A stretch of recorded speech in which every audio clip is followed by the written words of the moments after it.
ਲੋਟ ਟੋਪੇ ਖਲੋਤੇ ਆ ਇਸ ਟਾਈਮ ਜਨਾਬ। ਧੁੰਦ ਪਈ ਹੈ ਫੁੱਲ ਤੇ ਨੂਰ ਖਾਨ ਨੇ ਦਾਵਤ ਕੀਤੀ ਹੈ, ਕਹਿੰਦਾ ਜੀ ਆਓ ਤੁਹਾਨੂੰ ਯੈਸ਼ੀ ਕਰਾਵਾਂ। 30 ਰੁਪਈਆਂ ਦੇ ਅੰਗੂਰ ਲੈ ਕੇ ਆ ਵੇਖੋ ਛਾਪਰ 'ਚ ਤੇ ਕਹਿ ਰਿਹਾ ਖਾਓ ਕੋਈ ਗੱਲ ਨਹੀਂ ਹੋਰ ਲੈ ਲਵਾਂਗੇ। ਓਏ ਨੂਰ ਖਾਨ ਕੀ ਚਾਹੁੰਦਾ ਤੂੰ?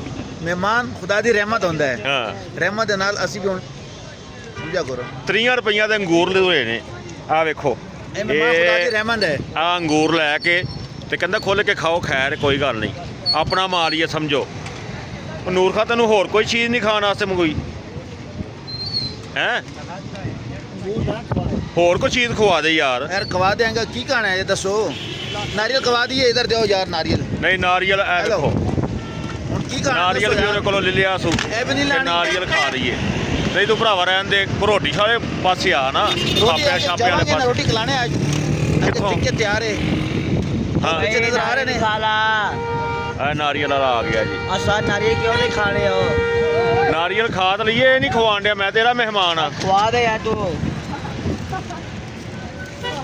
ਨਹੀਂ ਵਾਪਸ ਰੱਖ ਦੇ, ਤੂੰ ਰੋਟੀ ਖਵਾ, ਰੋਟੀ ਵਾਲੇ ਪਾਸੇ ਆ। उनकी बना रोटी खवा के बना नारियल ਛਾਪੇ ਛਾਪੇ ਨਹੀਂ ਖਵਾਏਗਾ, ਪਠਾਨ ਹੈ ਨਾ। नहीं खवाएंगे।